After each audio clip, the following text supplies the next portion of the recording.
Hello வணக்கம். இது உங்கள் சிவி ஜோன். எல்லாரும் எப்படி இருக்கீங்க? இன்னைக்கு பார்த்தீங்கன்னா சூப்பரான 10th வீக் 10வது வாரத்து வந்தாச்சு. ஸோ 2வது நாள் ஓட்டிங் அனாலிசிஸ் பார்க்க போகிறோம். காலை வணக்கம் டு ஆல். ஸோ எல்லாரும் சூப்பராக இருப்பீங்க நம்புறேன். ஸோ இன்றைக்கி சூப்பரான தரமான ஓட்டிங் அனாலிசிஸை பார்க்க போகிறோம். இந்த வீடியோக்கு மறக்காமல் லைக் தட்டி விடுங்க. குறைஞ்சது ஒரு 1000 லைக் வந்துச்சுன்னா ரொம்ப ரொம்ப சந்தோஷமாக இருக்கும். நிறைய பேர் சப்ஸ்கிரைப் பண்ணாமல் பார்க்குறீங்க, தயவு செஞ்சு சப்ஸ்கிரைப் பண்ணுங்கள் மக்களே. லைக் பண்ணிங்கன்னா தான் இந்த வீடியோ நிறைய பேருக்கு ஷேர் ஆகும், நிறைய பேர் தெரிஞ்சுப்பாங்க.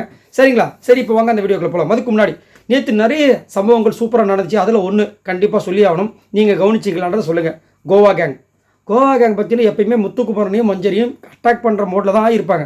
ஆனால் நேற்று என்னமோ புதுசாக வந்துட்டு மஞ்சரிக்கிட்ட கொஞ்சம் குழாவுறதும் சிரித்து பேசுகிறதும், ஜாக்லின் வந்துட்டு வாலண்டியரா மஞ்சரி நான் ஒன்று இது வரைக்கும் நாமினேட் பண்ணதே கிடையாது, எனக்கு தோணுதே கிடையாது சொல்கிறதும், முத்துக்குமரன்கிட்ட நல்லா ஒட்டி உழவாகிறதும், அதுவும் வந்து இந்த ரயான்லாம் வந்து ஜாலியாக பேசுகிறாரு. ஒன்றும் புரியலையே, என்னவா இருக்கும், பொரியாக இருக்குமா இல்லை என்னவா இருக்குன்ற மாதிரி தோணுச்சு. ஒருவேளை நம்ம விஜேஎஸ் கலாய்ச்சதுக்காக கொஞ்சம் இப்படி பண்ணுவோம் அப்படின்னு நினைக்கிறாங்களான்றது தெரியல. ஆனால் எப்படி இருந்தாலும் அந்த நடிப்பு வந்து வேஷம் கலைஞ்சி தான் ஆகணும். கடைசியில் வந்து மஞ்சள் கிட்ட முட்டிக்கிட்டாங்க. ஸோ அதை பற்றி உங்களுக்கு என்ன தோணுச்சுன்றதை சொல்லுங்கள். ரெண்டாவது பார்த்தீங்கன்னா இந்த கேப்டனாக வந்த ரஞ்சித்தை பற்றி கண்டிப்பாக பேசி ஆகணும். ரொம்ப மொக்கப்பா, ஐயோ, அதாவது மொக்கனா மொக்க, உங்கள் வீட்டு எங்கள் வீட்டு மொக்கைலாம் கொக்கா மொக்க அந்த மாதிரி ஒரு மொக்க. பிச்சை எடுக்கிறாருங்க. அவங்க வந்து முட்டை எடுக்கிறதுக்கு தச்சிக்கா வராங்க. நீங்கள் எடுங்க, நான் வேணான்னு சொல்ல, பட்டு மனசில் வைங்க. நீங்கள் தங்கம், நான் எடுக்க வேணும்னு சொல்ல தங்கம், பட் கொஞ்சம் பார்த்து பண்ணுங்க. போன வாட்டிலாம் இது மாதிரி நிறைய நடந்திருக்கு, பண்ணுங்க. இப்படியே சொல்லிகிட்டே இருக்காரு, கெஞ்சிறாரு. ஒரு பவர் இல்லை, ஒரு கண்ட்ரோலிங் இல்லை, எதுவுமே இல்லை. ஏன் நீங்களாம் வந்து கேப்டன் வந்தீங்க? இந்த கேப்டன் பதவிக்கே அசிங்கம் அப்படின்ற மாதிரி இருந்துச்சு. அழகாக வந்து மஞ்சரி சூப்பராக ஒரு கலாய்ச்சாங்க. நீங்கள் பண்ணுறது கேவலமாக இருக்குதுங்க, நானே அடுத்து ஒரு முட்டை தூக்க போகிறேன் பாருங்கன்னு சொன்னதுக்கப்புறம் தங்கம் எடுத்துக்குமா தங்கம், உனக்குல தங்கன்றாரு. ஒரு டீம் பிரிக்க சொன்னால் நீங்கள் வந்து சஜஷன் கொடுங்கன்றாரு. எதுவுமே தெரில. நீங்கள் எனக்கு பேசுனா போதும், இந்த 4 பேரில் காமிக்கிறாரு. நீங்கள் பேசுனா போதும், என்ன சொல்ல வரேன்னு எனக்கு சத்தியமாக புரியல. இந்த மாதிரி ஒரு மொக்கையான கேப்டனை நான் பார்த்ததே கிடையாது. ஆமாம், ஆளே மொக்க, இதில் வேறு கேப்டன்ஷிப் வரும்னு நீங்கள் சொல்கிறது காதில் கேட்குது. அதை பற்றி என்ன நினைக்கிறேன்னு கேட்டால் சொல்லுங்கள். மூணாவது பார்த்தீங்கன்னா நம்ம சேனலில் வந்து நிறைய பேர் நிறைய ஃபேன்ஸ்லாம் இருக்கீங்க. ஸோ இந்த வாட்டி உங்களோட ஒரு விஷயம், நீங்கள் யாரோட ஃபேன்றதை கமெண்ட்ஸில் கொடுங்க. யார் யாருக்கு அதிகமான ஃபேன்ஸ் இருக்குன்றதை நான் தெரிஞ்சுக்கணும்னு ஆசைப்பட்றேன். ஏன்னா முத்துக்குமருக்கு நிறைய கமெண்ட்ஸ் வருது, ஜாக்லினுக்கு சப்போர்ட் பண்ணி பேசுகிறீங்க, சௌந்தர்யாவுக்கு பேசுகிறீங்க. ஸோ நிறைய விஷயங்கள் இருக்குது. ஸோ யார் யாருக்கு எவ்வளோ ஃபேன்ஸ் இருக்குன்றதை நான் தெரிஞ்சுக்கணும்னு ஆசைப்பட்றேன். ஸோ மறக்காமல் நீங்கள் யாரோட ஃபேன், இந்த பிக் பாஸ் வீட்டில் இவங்களே தான் எனக்கு ரொம்ப பிடிச்சிருக்குன்றதை நீங்கள் கமெண்ட்ஸ் பண்ணுங்கள், நான் தெரிஞ்சுக்கிறேன். இந்த பிக் பாஸ் சீசன் 8 டைட்டில் வினராக யார் வருவாங்க மறக்காமல் கமெண்ட்ஸ் பண்ணுங்கள். இப்போ வாங்க அந்த வீடியோக்குள்ளே போகலாம். ஸோ ஃபர்ஸ்ட் பிளேஸில் யார் இருக்கா அப்படி பார்த்தீங்கன்னா, நான் என்னத்தை சொல்ல, பவித்ரா இருக்காங்க. இவங்க எவ்வளோ ஓட்ஸ் வாங்கியிருக்காங்க அப்படி பார்த்தீங்கன்னா 23,910 ஓட்ஸ் வாங்கியிருக்காங்க. ஓட்டிங் பர்சன்டேஜ் பார்த்தீங்கன்னா 22.66. ஆமை பாய்சன் அப்படின்னு 2 பேர் கொடுத்துருக்காங்க. கொஞ்சம் கஷ்டமாக தான் இருந்துச்சு. ஆமை மாதிரி தான் இருக்காங்க, ஸ்லோவாக தான் இருக்காங்க. பட் பாய்சன் பாதி பாய்சன் தான். ஏன்னா இந்த மஞ்சள் விஷயத்துலேயே நிறைய பேருக்கு வந்து டென்ஷன் ஆகிடும். அதனால தான் இப்போ அப்போத்துலேருந்து தான் வந்துட்டு பாய்சன் சொல்கிற விஷயங்களே வருது. அதே மாதிரி வந்து இந்த டெவில் டாஸ்க்லேயும் வந்து பாய்சன் வச்சு செஞ்சாங்க. இப்போ நாளைக்கு ஒரு வீக்லி டாஸ்க் வருது, அதாவது சர்வெண்ட் மாஸ்டர்னு, அதுலேயும் கண்டிப்பாக வந்து வச்சு செய்ய போகிறாங்க. இந்த அம்மா தூக்கி சர்வெண்ட்டில் தான் போடுவாங்க, அது மாட்டுக்கட்டி கிடையாது. ஆனால் ஒரு சூப்பரான ஒரு அட்வைஸ் வந்து தர்ஷிகா கொடுத்தாங்க. நீ வந்து உன்னோட கேமை ஸ்பாயில் பண்ணிக்கிற விஷால் பின்னாடி சுற்றுறதுனால. அவங்க சொல்கிறாங்க இல்லை அந்த மாதிரி எதுவுமே இல்லை, நீ அப்படி சொன்னாலும் அதுதான் தெரியுது எங்களுக்கு, நீ அதை வந்து மாற்றிக்கோன்னு சொல்லிட்டு சூப்பராக சொல்லியிருந்தாங்க. நல்ல அட்வைஸு. ஆனால் இந்த பொண்ணு கேட்பாங்களா? கேட்க மாட்டாங்க. சரி, அதுக்கப்புறம் ஒரு சூப்பரான ஒரு காமெடி பண்ணாங்க. காலையில் அவ்வளோ சண்டை, செம்ம சண்டை. இந்த அம்மா என்ன பண்ணாங்க, நீங்களே எதுக்கு திரும்ப சண்டை போகிறீங்க, எல்லோரும் பார்க்குறாங்க, ஏதோ ஒன்று சொல்ல போகிறாங்க, எல்லாருக்கும் பசி, அதனால தான் நீங்கள் சண்டை போகிறீங்க, போய் சாப்பிடுங்க அப்படின்ட்டாங்க. என்னம்மா அப்படின்ற மாதிரி இருந்துச்சு. அவளை தான் அவங்க பவித்ரா. ஆனால் அதுக்காக இவ்வளோ ஓட்டு போட்டு இவங்களை தூக்கி கோபுரத்தில் உட்கார வைக்கிறது என்னை பொறுத்த வரைக்கும், ஏன்னா அவங்க ஏதாவது பண்ணாங்கன்னா பரவாயில்ல, எதுவுமே பண்ணாமல் ஃபஸ்ட் பிளேஸ் வர்றது எனக்கு ஒத்து வரல. ஏன்னா இதுக்கு சௌந்தர்யா இல்லை ஜாக்லின் கூட ஃபஸ்ட்டு வரலாம். என்னோட கருத்து, உங்களோட கருத்தை சொல்லுங்கள். 2வது பிளேஸ் பார்த்தீங்கன்னா சௌந்தர்யா இருக்காங்க. இவங்க எவ்வளோ ஓட்ஸ் வாங்கியிருக்காங்க அப்படி பார்த்தீங்கன்னா 22,300 ஓட்ஸ் வாங்கியிருக்காங்க. ஓட்டிங் பர்சன்டேஜ் பார்த்தீங்கன்னா 21.13. இன்றைக்கி சௌந்தர்யா முதுகுலேயே ஜெஃப்ரி சபதக்குன்னு ஒரு குத்துனார். இப்போ நான் என்ன சொல்ல வரேன்னா, சௌந்தர்யாக்கும் ஜெஃப்ரிக்கும் சொல்கிற ஒரே ஒரு விஷயம், நீங்கள் அந்த கேங்கில் இருக்காதீங்க. நீங்கள் அந்த கேங்கில் இருக்க வரைக்கும் உங்களுக்கு கண்டிப்பாக பிரச்சனை தான். இந்த மாதிரி மாறி குத்த தான் செய்வாங்க. நீங்கள் என்ன பண்ணுவீங்க, ஒருவேளை அவன் குத்திருப்பானோ இவன் குத்திருப்பானு சொல்லிட்டு பக்கத்தில் இருக்கிற ஜெஃப்ரி விட்டுருவீங்க, ரயானே விட்டுருவீங்க. ரயான் கூட ஒரு நாள் குத்துவார், கண்டிப்பாக குத்துவார். அதை வந்துட்டு சௌந்தர்யா வந்து அதை தனித்து வெளியே வந்தால் நல்லது. அதே மாதிரி இந்த பொதுவாக பேசும்போது வந்துட்டு இந்த லூஸ் டாக் வர்றது வந்து கம்மி பண்ணும். இன்றைக்கி அருண் வந்துட்டு ஒரு விஷயத்தை வைக்கிறாருன்னா இவங்க தேவையில்லாமல் இன்னுமே பண்ணிகிட்டு இருக்காங்க. அதையும் வந்து ஒரு சில பேர் வந்து செம்மையாக கவுண்டர் கொடுத்தாங்க. சௌந்தர்யாவும் செம்மையாக கவுண்டர் கொடுத்தாங்களா. இப்போ அருண் பேசுகிறதுல பாதி வந்து ட்விஸ்டிங்காக இருந்துச்சு. பட் இருந்தாலும் அருண் வந்துட்டு அவரோட கருத்தை வந்து பதிவு பண்ணுறாரு. அந்த நேரத்தில் வந்து சௌந்தர்யா வந்துட்டு இங்கே வந்து போடுறாங்களே, சரி சௌந்தர்யா ஏதாவது ஒரு கருத்து அங்கே வைக்கலாம்ல. இது வரைக்கும் உருப்படி ஏதாவது ஒரு கருத்து வச்சுருப்பாங்களா? கிடையவே கிடையாது. ஸோ சௌந்தர்யா வந்து அவங்க வேலையை அவங்க பார்த்தாங்கன்னா பெஸ்ட்டு. அதே மாதிரி இன்றைக்கி ரொம்ப பம்பி பண்ணாமல் இருந்துச்சு. அதே மாதிரி வந்துட்டு இவங்க வந்து வாலண்டியராக பிரச்சனை கிரியேட் பண்ணுறாங்க. ஜெஃப்ரியை வந்து அங்கே வந்து எடுத்து வச்சு இவங்களுக்கு வந்து இம்சை ராணி, தர்ஷிகா வந்து புஷ்வானு வச்சாங்க. தேவையா? இவங்களாம் சூப்பராக வரணும்னு சொல்லிட்டு நிறைய பேர் ஆசைப்பட்றாங்க என்ன மாதிரி. ஸோ பட் ஆனால் அதை யூஸ் பண்ணிக்க மாட்டாங்க, ஒன்றும் சொல்கிறதுக்கு இல்லை. 3வது பிளேஸ் பற்றினா ஜாக்லின் இருக்காங்க. இவங்க எவ்வளோ ஓட்ஸ் வாங்கியிருக்காங்க அப்படி பார்த்தீங்கன்னா 11,745 ஓட்ஸ் வாங்கியிருக்காங்க. ஓட்டிங் பர்சன்டேஜ் பார்த்தீங்கன்னா 11.13. ஜாக்லின் வரும்போதெல்லாம் பார்த்தீங்கன்னா முத்துக்குமார் இருந்தாலும் சரி, சவுந்தர் இருந்தாலும் சரி, விஜய் விஷால் இருந்தாலும் சரி, யார் இருந்தாலும் சரி 3வது பிளேஸில் கண்டிப்பாக வந்துடுறாங்க. ஸோ அதன்படி பார்க்கும்போது கண்டிப்பாக டாப் 5ல் கன்ஃபார்ம் ஜாக்லின் இருப்பாங்கன்றதுல மாற்றுக்கருத்தே கிடையாது. ஆனால் அவங்களோட கேம் பார்த்தீங்கன்னா ஏற்ற இறக்கமாக இருக்குது. அதுவும் ஏற்றம் கொஞ்சமாக இருக்குது, அதெல்லாம் பாதாளத்துக்கு போயிடுது. அதுதான் கொஞ்சம் அவங்ககிட்ட ஒரு விஷயம். இன்றைக்கி ஒரு சம்பவம் பண்ணாங்க, சூப்பராக இருந்துச்சு. என்னென்னா அருண் வந்து ஒரு விஷயத்தை வந்து ட்விஸ்ட் பண்ணார். லேபர் ஓரியன்ட், ஸ்கில் ஓரியன்ட்னு. அதுக்கு அழகாக ஒரு அர்த்தம் சொன்னாங்க. என்னென்னா வீடை வந்து 2 நாள் க்ளீன் பண்ணாமல் இருந்தாலும் 3வது நாள் க்ளீன் பண்ணிக்கலாம். சாப்பிடாமல் 3 வேலையும் பண்ணாமல் தான் நீ கம்முன்னு இருப்பேன்னு கேட்டாங்க. சரியான வார்த்தை. ஏன்னா அவர் அந்த மாதிரி வந்து அந்த ஒரு பெரிய ஒரு பிரச்சனையாக வந்து மாற்றுறாரு. ஒன்றுமே இல்லாத ஒரு பிரச்சனையாக அவர் பெருசாக மாற்றுறாரு. அந்த நேரத்தில் அவங்க சரியான ஒரு கருத்தை வச்சாங்க, அது நல்லாயிருக்கு. ஆனால் அதே மாதிரி ஃபாலோ பண்ணுறாங்களா? கிடையாது. லாஸ்ட்டாக பார்த்தீங்கன்னா மஞ்சள் போய் நார்மலாக வந்து கேட்டாங்க, ஏதோ சமைச்சிட்டு இருக்காங்க. மஞ்சள் போயிட்டு கேட்குறாங்க, என்னங்க சமைச்சிருக்குங்க? ஐயோ அப்படின்னு சொல்லிட்டு அதுக்கு ஒரு மூஞ்சை காட்டுறாங்க. அவங்க அப்படி என்ன கேட்டாங்க? இல்லை எல்லாருமே கேட்டுருக்கு. எல்லாருமே கேட்கும்போது இந்த மாதிரி மூஞ்சை காமிச்சிங்களா? அதுதாங்க பிரச்சனை.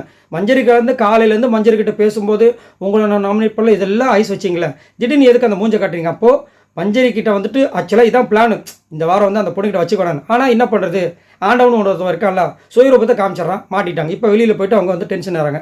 இப்படி டென்ஷனை புலம்பும்போது என்ன ஒன்றா மஞ்சரியோட ரசிகர்களும் முத்துவோட ரசிகர்களும் திரும்ப வந்துட்டு ஜாக் அட்டாக் பண்ணுவாங்க. இது தேவையில்லாது.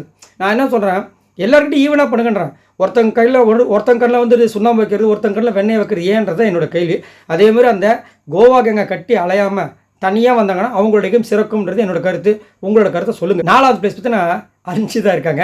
இவங்க எவ்வளோ ஓட்ஸ் வாங்கியிருக்காங்க அப்படி பார்த்தீங்கன்னா 9,505 ஓட்ஸ் வாங்கியிருக்காங்க. ஓட்டிங் பர்சன்டேஜ் பார்த்தீங்கன்னா 9.01. ஸோ இவங்க வந்து யார் யார் நாமினேட் பண்ணாங்கன்னா தர்ஷிகாவையும் ஜாக்லின் நாமினேட் பண்ணாங்க. தர்ஷிகாவுக்கு வந்துட்டு ஜோனோட் கிளி, அதுக்கப்புறம் ஜாக்லினுக்கு வந்துட்டு நடிகை அப்படின்னு சொல்லிட்டு, அதாவது இவங்க வந்துட்டு இவங்க ஒரு ஸ்ட்ராங்கான பர்ஃபார்மன்ஸ் சொல்லிட்டு இவங்களே சொல்லிக்கிறாங்க அப்படின்னு சொன்னாங்க. என்னை கேட்டிங்கன்னா ஜாக்லின் ஸ்ட்ராங்கான பர்ஃபார்மன்ஸ் சொல்லிட்டு அவங்களே சொல்லிக்கிறாங்க. ஆமாம், இல்லைன்னு சொல்லலை. ஆனால் உண்மையிலேயே வந்து பாதி ஸ்ட்ராங்கான பிளேயர் தான். ஆனால் நீங்கள் என்ன பிளேயர்னு யாராலையுமே ஜட்ஜ் பண்ண முடியல. 1ஆம் நம்பர் வந்துட்டு என்ன சொல்கிறது, ஒரு ஃபேக்கான ஒரு பிளேயர். முத்துக்குமார் சூப்பராக ஒரு விஷயத்தை வச்சார். என்னென்னா இவங்களுக்கு வந்துட்டு ஒரு பிரச்சனை ஒருத்தங்கிட்ட வருதுன்னா அதை டைரெக்டாக அப்பயே சொல்லி சால்வ் பண்ணுற ஒரு விஷயமே இல்லை. அவங்கக்கிட்ட அன்பு காட்டுற மாதிரியே வச்சுக்கிறது. திடீர்னு ஒரு நாள் வந்து அதெல்லாம் உள்ளுக்குள்ளே வச்சு பஸ்ட் அவுட் ஆகும்போது வன்மத்தோடு சேர்த்து வெடிக்கும் போது அது பிரச்சனையாக வருது அப்படின்ற மாதிரி. இப்போ எக்ஸாம்பிளுக்கு இப்போ நிறைய நேரம் ஜெஃப்ரி கிட்ட பழகுறாங்களா, ஒரு நாள் கண்டிப்பாக ஜெஃப்ரிக்கு உங்களுக்கு சரியான ஒரு சண்டை வரப்போது நீங்கள் நல்லா நோட் பண்ணிக்கோங்க. ஏன்னா இவங்களுக்கு வந்துட்டு கூட இருக்கவங்க யாராவது இவங்களை பற்றி எதாவது சொல்லிட்டாங்கன்னா காண்டாயிடுது. சொல்லவே கூடாதுன்னு நினைக்கிறாங்க. ரொம்ப அப்படியே குழந்த மாதிரி, ஐயோ இன்றைக்கி அந்த இது புக்கெல்லாம் படிக்கிறாங்க, ரூல்ஸை ஃபர்ஸ்ட் டைம் நான் வந்து தமிழில் படிக்க போகிறேன் அப்படின்னு சொல்லிட்டு பண்ணும்போது ஒரு சிலது சரி ஏதோ கொஞ்சம் ரசிங்கப்படியாக இருக்குது, ஓகே எல்லாம் ஓகே. ஆனால் நீங்கள் அதே மாதிரி குழந்தைத்தனத்தோடு எல்லாருக்கிட்டையும் பழகிறீங்களா? ஆனால் அது மட்டும் வந்து வில்லித்தனமாக பண்ணும்போது அதுதான் கொஞ்சம் காண்டாகுது. ஸோ எல்லாருக்கிட்டையும் ஒரே மாதிரி பழகினா நல்லதுன்றது என்னோட கருத்து. ஆனால் இது வரைக்கும் ஜாக்லின் மாதிரியோ இல்லை சௌந்தர்யா மாதிரியோ இல்லை மற்ற கண்டஸ்டன்ட் மாதிரி ஏதாவது ஒரு டாஸ்கில் வேறு மாதிரி விருத்தரமாக பண்ணிருக்காங்கன்னு கேட்டிங்கன்னா கிடையவே கிடையாதுன்றது என்னோட கருத்து. ஆனாலும் பார்த்தீங்கன்னா சேஃபாக 4வது பிளேஸில் இருக்காங்க. என்னத்தை சொல்ல. 5வது பிளேஸ் பார்த்தீங்கன்னா விஜய் விஷால் இருக்கார். இவர் எவ்வளோ ஓட்ஸ் வாங்கியிருக்காரு அப்படி பார்த்தீங்கன்னா 8,660 ஓட்ஸ் வாங்கியிருக்காரு. ஓட்டிங் பர்சன்டேஜ் பார்த்தீங்கன்னா 8.21. செம்ம மொக்கம் வாங்கினார், கொஞ்சம் நஞ்சம் மொக்கம் கிடையாது. ஏன்னா நாமினேஷன்ஸ் வந்து முத்துக்குமார் சொல்கிறார், அவர் வெத்து சீன்னு சொல்லிட்டு ஒரு பட்டப்பேர் அவர் கொடுத்துட்டு இவரு மட்டும் நாமினேட் பண்ணுறாரு, வேறு யாருமே நாமினேட் பண்ணல. தேவையா உங்களுக்கு? எதிர்பார்த்துருப்பார், அடுத்து முத்து வருவான், இல்லை வரல, அடுத்து அவன் கண்டிப்பாக வருவான், வரல, கடைசி வரைக்கும் வரல, மூஞ்சியோ செத்து போச்சு. தேவையான்னு கேட்குறேன். நீங்கள் மைண்டை வந்து கொஞ்சம் ஃப்ரீ பண்ணி உங்களோட கேமை கொடுத்தீங்கன்னா சூப்பரான ஒரு கண்டஸ்டன்ட். இன்றைக்கி வந்து இந்த ப்ரொவிஷன் டாஸ்க் ஒன்று வச்சாங்க, இவர் மட்டும்தான் அழகாக காமிச்சார் அந்த பொம்மை, வேறு யாருமே பண்ணல. உண்மையாக நான் ஏன்னா அந்த ப்ரொவிஷன் லைவில் பார்த்தேன், அவ்வளோ திறமையாக வச்சுருக்காரு. நிறைய டாஸ்க்கை வந்து சூப்பராக வின் பண்ணியிருக்காரு. நல்ல ஒரு திறமையான போட்டியாளர், மல்டிபிள் பர்சனாலிட்டி அந்த சொல்லுவாங்க பாருங்க, டேலண்ட் அது எல்லாமே இருக்குது. ஆனால் இந்த வஞ்சகம் அப்படின்ற ஒரு குணத்தை வச்சு ரொம்ப ஓவராக பண்ணுறாரு. காலையில் லைவில் பார்த்தா முத்துக்குமாரை பற்றி தேவையில்லாமல் பேசிட்டு இருக்காரு. முத்துக்குமார் சூப்பரான ஒரு விஷயத்தை வந்துட்டு ரஞ்சித் சார் கிட்ட அவரோட கேப்டன்சி பற்றி சொல்லிட்டு இருக்காரு. இவர் இங்கே வந்துட்டு மண்டே கழுவ ஆரம்பிச்சிட்டான். தேவையான்னு கேட்குறேன். இப்போ என்ன ஆகுனா, இவருக்கு ஓட்டு போடணும்னு நினைக்கிறவங்க கூட ஓட்டு போட மாட்டான். முத்துக்குமாரோட ரசிகர்கள் என்ன பண்ணுவான், இவருக்கு ஆப்போசிட் யாருக்கும் அவனுக்கு ஓட்ட போடுவான். அப்போ இவருக்கு ஆட்டோமேட்டிக்காக ஓட்டு கம்மியாகிட்டு வரும். தேவையில்லாத சிக்கல். அதை வந்து அவர் வந்து தவிர்க்கிறது நல்லது. இவருக்கு அழகாக வந்து முத்துக்குமார் என்ன பண்ணார்னா ஒரு சூப்பரான விஷயத்தை சொன்னார். என்னென்ன விஜய் விஷால் எப்பயுமே பார்த்தீங்கன்னா தனக்கு ஒரு பிரச்சனைனா, இப்போ முத்துக்குமரன் கிட்ட பிரச்சனை முத்துக்கிட்ட டேரெக்டாக மோதவே மாட்டார். முத்துக்குமரனுக்கு யாரெல்லாம் ஆப்போசிட் இருக்காரோ அவனை பிடிச்சி அவன் மண்டே கழுவி அவனை மோத விடுவார். இதுக்கு முன்னாடி அருண் வந்துட்டு முத்துக்குமரன் மோதினதுக்கு முக்கிய காரணமே பார்த்தீங்கன்னா ஃபஸ்ட்டு விதை போட்டது நம்ம விஷால். இது நல்லா நோட் பண்ணி தெரியும். அதுக்காக தான் முத்துக்குமரன் சூப்பராக இந்த விஷயத்தை சொல்லி சகுடின்னு பேர் வச்சார், வாங்கினாப்புல மாப்பிள்ள. 6வது பிளேஸ் பார்த்தீங்கன்னா ரயான் இருக்காரு. இவர் எவ்வளோ ஓட்ஸ் வாங்கியிருக்காரு பார்த்தீங்கன்னா 8350 ஓட்ஸ் வாங்கியிருக்காப்புல. ஓட்டிங் பர்சன்டேஜ் பார்த்தீங்கன்னா 7.91, 4 ஓட்டு வாங்கியிருந்தார். ஊமராஜா வாங்கியிருந்தார். ஊமராஜா இவர் ராஜாவாக சரியான பூஜா. நான் என்ன கேட்குறேன், சௌந்தர்யாவுக்கும் அருணுக்கும் பிரச்சனை. இதை வந்து யார் பேசணும்? சௌந்தர்யாவும் அருணும் பேச வேண்டிய விஷயம். சார் எதுக்கு உள்ளே போகிறான்னு சத்தியமாக புரியல. இப்போ இதுக்கு முன்னாடி வந்துட்டு அருணுக்கும் மஞ்சளுக்கு பிரச்சனைன்னு வரும்போது நம்ம வந்துட்டு முத்து வந்ததுக்கு அதுவும் இதுக்கு இத்தனைக்கும் ப்ரொவிஷன் வந்துட்டு பொதுவானது. அங்கே வந்து அவங்க ஒரு விஷயத்தை வச்சாங்க, அதுக்கே வந்துட்டு அவ்வளோ பேச்சு பேசினாங்க. இந்த கோவா கேங்கில் அவ்வளோ சீன் போட்டாங்க, முத்து அவ்வளோ கலாய்ச்சாங்க. இங்கே என்ன டேஷுக்கு இவர் உள்ளே வரான்னு சத்தியமாக புரியவே இல்லை. அதுவும் உள்ளே வந்துட்டு மார்க்கிங்க்கு இவர் வந்து ஒரு புது லெசன் எடுக்கிறாரு. ஆனால் எடுத்த லெசன்லாம் கரெக்டு தான். இப்போ நீங்கள் உள்ளே வந்து ஒரு பிரச்சனைக்கு வந்து குரல் கொடுக்குற மாதிரி இன்னொருத்தவங்க வைக்கிறாங்க, அப்போ அதையும் அக்செப்ட் பண்ணோம். உங்கள் டீமில் வந்து சௌந்தர்யாவை கலாச்சிட்டாங்களாம். ஆனால் சூப்பராக கேள்வி தான் கேட்டார். அருணுக்கு செம்ம மக்கள்னு வச்சுக்கோங்களேன். ஏன்னா அவங்க வந்துட்டு வச்சு செஞ்சுட்டாங்க. சௌந்தர்யா வந்து செம்ம கலாய்ச்சாங்க, உனக்கு மூளை இல்லையா, அது இல்லையா, இது இல்லையான்னு. இதெல்லாம் மார்க்கிங் இல்லையான்ட்டார். இதெல்லாம் மார்க்கிங் இல்லைன்னு அவர் சொல்கிறார். அதெல்லாம் உண்மை. ஏன்னா மார்க்கிங்க்கு ஒரு பெரிய லெசனே வந்து போன வாரம் ஃபுல்லாக நம்ம ஆள் எடுத்துகிட்டு இருந்தார். போன வாரத்துக்கு முந்தின வாரம் இப்படி பண்ணால் மார்க்கிங் கிடையாது, அப்படி பண்ணால் மார்க்கிங் கிடையாது, அப்போ இது மட்டும் எப்படி மார்க்கிங்கில் வரும்? ஸோ அதெல்லாம் வச்சு செஞ்சார். அதே மாதிரி ரயான் வந்துட்டு முத்துக்குமரன் உள்ளே வரதை பிடிக்க மாட்டேவருக்கு. என்னதான் வந்து முத்துக்குமரன் கிட்ட நல்லா நெருக்கமாக பழகிற மாதிரி நேற்று ஃபுல்லாக நடித்தாலும் முத்துக்குமரன் அங்கே வந்துட்டு ஒரு சூப்பரான ஒரு பாயிண்ட் அருண்மனை வச்சு மூஞ்சி அரைஞ்ச மாதிரி ஒரு விஷயத்தை பண்ணோன்னே இவருக்கு இன்னும் நம்ம தான் வந்து பிரச்சனை ஆரம்பித்தா கடைசியில் வந்துட்டு ஃபைனலில் ஸ்கோரை இவன் தட்டிட்டு போடுற மாதிரி காண்டானார். அதான் முத்துக்குமரன்கிட்டே சொன்னார். அதை யாரும் நோட் பண்ணிங்கன்றதை சொல்லுங்கள். ஸோ ரயான் சௌந்தர்யா அருண் ஃபைட்குள்ளே வந்தது கரெக்டுன்னு நினைக்கிறீங்களா, தவறுன்னு நினைக்கிறீங்களா? மறக்காமல் கமெண்ட்ஸ் பண்ணுங்கள். 7வது பிளேஸ் பற்றி நான் அருண் இருக்கார். இவர் எவ்வளோ ஓட்ஸ் வாங்கியிருக்காரு அப்படின்னு 7451 ஓட்ஸ் வாங்கியிருக்காரு. ஓட்டிங் பர்சன்டேஜ் தான் 7.06. இன்றைக்கி ஒரு சூப்பரான ஒரு சம்பவம் பண்ணார். கண்டிப்பாக அந்த விஷயம் நல்லா பாராட்ட வேண்டிய விஷயம். என்னென்னா ராணா வந்து ஒரு சூப்பரான விஷயத்தை பதிவு பண்ணார். க்ளீனிங் வந்துட்டு அப்படி இப்படின்னு சொல்கிறாங்க. பட் நான் வந்து பர்சனலாக இந்த ஹாலில் வந்துட்டு இந்த ரூமில் வந்துட்டு 2 வாட்டி காலையில் ஈவினிங்கும் க்ளீன் பண்ணேன் ஃபுல்லாக.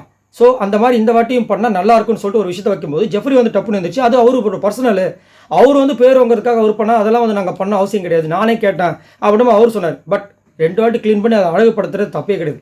அது ஒரு நல்ல விஷயம் தான் பண்ணார். உடனே அருண் எந்திரிச்சு இதை வந்து நான் வன்மையாக கண்டிக்கிறேன். ஒருத்தர் வந்துட்டு பர்சனலாக எடுத்து ஒரு விஷயத்தை அழகாக பண்ணியிருக்காருன்னா அதை கேவலப்படுத்துகிற மாதிரி இருக்குன்னு சூப்பராக பண்ணார். நல்லா இருக்கா இல்லையா, நம்மளாம் பாராட்டுறோமா இல்லையா? அதே விஷயத்தை அப்படியே மெயின்டைன் பண்ணிட்டு போகாமல் என்ன பண்ணுறாரு, டப்புன்னு தீபக் அங்கே ஒரு அழகான ஒரு விஷயம், சூப்பரான ஒரு வார்த்தை சொன்னார். என்னென்னா கிச்சன் அப்படின்றது ஸ்கில் ஓரியன்ட் ஜாப், க்ளீனிங் பண்ணுறது வந்து லேபர் ஓரியன்ட் ஜாப். ஸ்கில் ஓரியன்ட்னா அதுக்கு படிக்கணும், அதுக்கு திறமை வேணும், அதை ஒரு சில பேரால் தான் பண்ண முடியும்.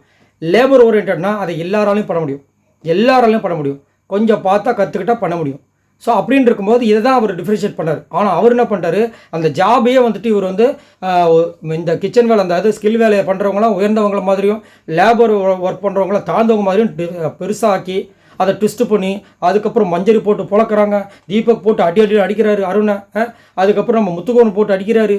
சரி அங்கே தான் அடி வாங்குறாரு பார்த்தா இன்னொரு இடத்துல முத்துக்குமரன் போட்டு அடிக்கிறாரு, ரயான் போட்டு அடிக்கிறாரு. பாவம் குழந்தை அடி மேலே அடி வாங்கி இடிதாங்கியே ஆகிட்டார்.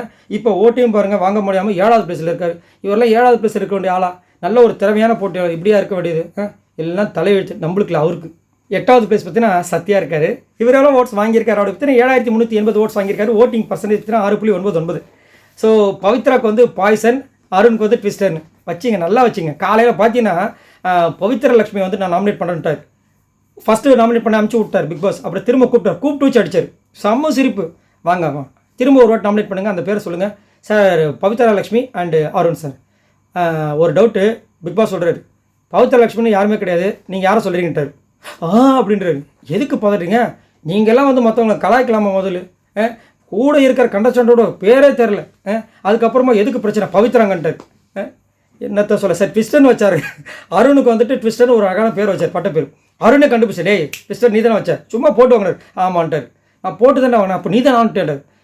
ஒரு இதை கூட வந்து உங்களால் வந்து காப்பாற்ற முடியும், நீங்களாம் ரொம்ப பெரிய கெத்துன்னு. அதனால அவருக்கு டம்மி மிக்சர்னு ஒரு பட்டத்தை வேறு கொடுத்தாங்க. எனக்கு தெரிஞ்சு இந்த வாரத்தில் மேபி இந்த வாரம் இல்லை அடுத்த வாரம் மிட் வீக் எவிக்ஷன் ஒன்று வரப்போகுது. அதில் சார் வந்து ஓ கையா அப்படின்னு போகிற மாதிரி இருக்குது, பார்க்கலாம். லாஸ்ட்டாக பார்த்தீங்கன்னா நம்ம அம்மா தர்ஷிகாமா இருக்காங்க. இவங்க எவ்வளோ ஓட்ஸ் வாங்கியிருக்காங்க அப்படி பார்த்தீங்கன்னா 6229 ஓட்ஸ் வாங்கியிருக்காங்க. ஓட்டிங் பர்சன்டேஜ் பார்த்தீங்கன்னா 5.9. அதிகப்படியான ஓட்டு வாங்கினவங்க இவங்க தான். எல்லோரும் வச்சு குத்திட்டாங்க 5 ஓட்டு. ஆனால் ஒரு தரமான சம்பவம் பண்ணாங்க இன்றைக்கி, சூப்பராக இருந்துச்சு. என்னன்னா இவர் வந்துட்டு இந்த ரஞ்சித் வந்து கேப்டனாக இருந்துட்டு, சாமி நீங்கள் சொல்லுங்கள் தங்கம் கரெக்டாக பேசுகிறமா, நீ சொல்லுமா, வா சூப்பராக போய்ட்றா, கடைசி வரைக்கும் இவர் எதையுமே சொல்ல கண்ட்ரோல் எடுத்துக்காமல் கரெக்டாக பேசுகிறீங்க நீங்கள். உங்கள் சஜஷன் சொல்லுங்கள். இப்படியே சொல்லி மண்டையில் ஒன்றுமே இல்லை அவருக்கு. அதனால் அங்கேருந்து வாங்குறாரு. வந்தாங்க ஸ்ட்ரெயிட்டாக சண்டை வர நடக்குது. வந்தாங்க ஒரு முட்டை எடுத்தாங்க. இவர் என்ன சொல்கிறார், ஐயோ சரியான பேக்குங்க, ஆனால் ரொம்ப கஷ்டமாக இருக்குது ரஞ்சித் சாரை பார்த்தா. இவங்க எதுக்காக முட்டை எடுத்திருக்காங்கன்னா அவங்க சொல்லுவாங்க பாருங்கள். இவர் என்ன நினச்சிருக்காரு, எக்ஸ்பிளைன் பண்ண போகிறாங்கன்னு நினச்சிட்டு இருக்காரு. அவங்க அசால்ட்டாக மூஞ்சிலே வச்சாங்க. இதை நான் ஏன் எடுக்க போகிறேன், இப்போ உடைக்க போகிறேன்னு அவர் பார்க்குறாரு. ஐயோ அம்மா என்னம்மா சொல்கிறேன் மாதிரி பார்த்தாரு. இதை நான் ஏன் உடைக்க போகிறேன்னா, இது அதாவது கேப்டன்ஷிப் பண்ணுறது ஒரு கண்ட்ரோல் எடுக்கணும். நீங்கள் என்ன அடுத்தவங்களை பேச விட்டுட்டு நீங்கள் வந்து வேடிக்கை பார்த்துட்டீங்க. சரி, பேச விட்டு வேடிக்கை பார்க்குறது பெரிய தப்பு. இதில் சண்டை போடுறாங்க, அதையும் நீங்கள் வேடிக்கை பார்த்துட்டீங்க. அப்படி நீங்கள் என்ன கேப்டனு, இந்த முட்டையை நான் இப்போ உடைக்கிறதுனால உங்களுக்கு அது ஒரு புத்தி வரும், ஆப்போசிட்டில் சண்டை போட்டவங்க பேசுகிறவங்களுக்கு ஒரு பாடமாக இருக்கும்னு சொல்லிட்டு உடைச்சாங்க. செம்ம மாதம் இருந்துச்சு. தர்ஷிகா இந்த மாதிரி ஒரு கேமை கொடுத்தாங்கன்னா வேறு மாதிரி இருக்கும். ஆனால் அதே மாதிரி இன்னொரு இடத்துல வந்து பவித்ரா அழகாக சொல்கிறாங்க, தர்ஷிகா உன் கேம் வந்து ரொம்ப ஸ்பாயில் ஆகுதுமா, நீ பண்ணாதம்மா, விஷால் பின்னாடி போகிறதுனால உங்கள் கேம் தெரியலம்மா. இல்லை அதெல்லாம் அக்செப்டே பண்ண மாட்டாங்க. ஸோ இந்த மாதிரி பிடிவாத கொண்டு வந்துச்சுன்னா ஒன்றும் பண்ண முடியாது. இதை வேறு நைட்டு வேறு ராணுவ கிட்ட சொல்கிறாங்க, டேய் என்னடா ஒஸ்ட்டு பிளேயர்லாம் ஃபஸ்ட்டே சேவ் பண்ணுறாங்க, ஸ்ட்ராங்கான பிளேயர்லாம் கத்தி முனையில் வச்சு சேவ் பண்ணுறாங்க. நீங்கள் உங்கள் மனசில் ஸ்ட்ராங்கான பிளேயர் இந்த வாரம் தெரிஞ்சிடும் உங்களெல்லாம் வந்து என்ன பண்ணுறாங்கன்னு. ஏமா நீ இப்படி பண்ணுறேன். ஆனால் உண்மையிலேயே சொல்லப்போனால் Dharshika is a very good talented person. But என்ன பண்ணுறது, இங்கே ஒன்றுமே இல்லாமல் போச்சு. காரணம் விஷாலால் தர்ஷிகா கட்டுறாங்க, தர்ஷிகாவில் விஷால் கட்டுறாரு. சரி, இவங்க எல்லாரும் மொத்தமாக வாங்கின ஓட்ஸ் எவ்வளோ அப்படி பார்த்தீங்கன்னா 1,05,531 ஓட்ஸ் வாங்கியிருக்காங்க. ஸோ எனக்கு தெரிஞ்சு இந்த வாரமும் கண்டிப்பாக வந்து டபுள் விஷன் இருக்கிறதுக்கு வாய்ப்புகள் 90% இருக்குது. ஏன்னா 10% மேபி போன வாரம் தான் டபுள் விஷன், இந்த வாரம் வேணாம் சொல்லிட்டு அடுத்த வாரம் வச்சாலும் வச்சது தான். ஆனால் கண்டிப்பாக வைப்பாங்க. வைக்காமல் வந்துட்டு இந்த பிக் பாஸ் ஐட்டம் முடிக்கவே முடியாது. அது மட்டும் இல்லாமல் மிட் வீக் எவிக்ஷன் வரப்போகுது, ஒரு வாட்டி கண்டிப்பாக வரும். அதுக்கப்புறம் டிக்கெட்டு ஃபினால இருக்குது, அப்புறம் ஃப்ரீ ஸ்டாஸ்க்கு இருக்குது. ஃப்ரீ ஸ்டாஸ்க்கு வரைக்கும் நான் இருந்தால் போதும் வேறு அருண் வேறு சொல்லியிருக்காரு. ஸோ அது வரைக்கும் அவரோட டார்கெட் வச்சிருக்காரு போல இருக்குது. யார் வந்து அந்த மணிப்பட்டி அந்த பாக்ஸை எடுக்க போகிறாங்க தெரியல, எத்தனை லட்சத்தை எடுக்க போகிறாங்க தெரியல. போன வாட்டில் 18 லட்சம் நினைக்கிறேன் இவங்க பூர்ணிமா எடுத்துகிட்டு போனாங்க. இந்த வாட்டி யார் காசு எடுக்க போகிறாங்க தெரியல. ஸோ நிறைய விஷயங்கள் இதுக்கப்புறம் வந்துட்டு ஒரு வாரமும் சம மாதம் இருக்க போகுது. சரி, நீங்கள் உங்களோட கருத்தை சொல்லுங்கள். அது மட்டும் இல்லாமல் உங்களுக்கு இது வரைக்கும் எனக்கு இப்போ வரைக்குங்க இவங்க தாங்க டைட்டில் வின்னராக வர போகிறாங்க அப்படின்னு நீங்கள் யாரை நினைக்கிறீங்கன்றதை மறக்காமல் கமெண்ட்ஸ் பண்ணுங்கள். இந்த வீடியோக்கு மறக்காமல் இவ்வளோ தூரம் நான் பேசினால ஒரு லைக்கை தட்டி விடுங்க. அப்போ தான் அடுத்து உங்களுக்கு எல்லாருக்கும் போகும். மறக்காமல் உங்களோட சேனலை சப்ஸ்கிரைப் பண்ணி சப்போர்ட் பண்ணுங்கள். நான் அடுத்த ஒரு சூப்பரான வீடியோவில் சந்திக்கிற வரைக்கும் பாய் நண்பர்களே.